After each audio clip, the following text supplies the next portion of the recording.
करी परी गईले छाला कैसे आई कांवर लेके चलल न जाला। तू भी गईले रोला फोड़ा परी गईले छाला कैसे आई कांवर लेके चलल न जाला। हो तू भी गईले रोला फोड़ा दर्शन दे दी बाबा परी गईले छाला कैसे आई कांवर लेके चललो न जाला। तू भी गईले रोला फोड़ा परी गईले छाला कैसे आई कांवर लेके चललो न जाला। झरो झरो गिरे लाए भोला जी अखिया से हो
नजरियाए गुरुजी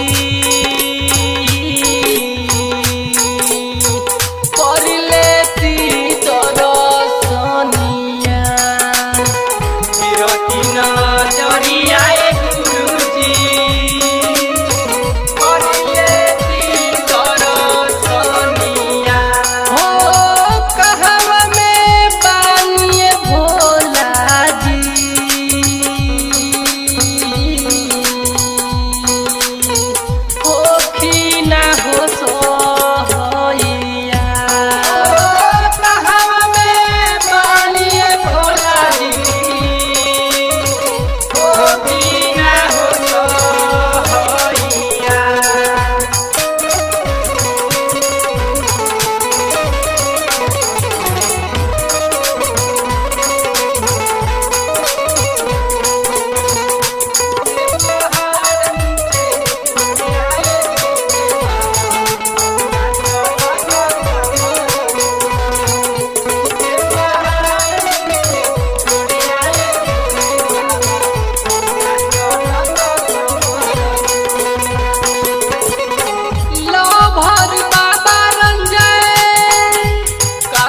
बाबा राज गीतकार हो कंवर लेके अइले बाबा रउआ दुआर।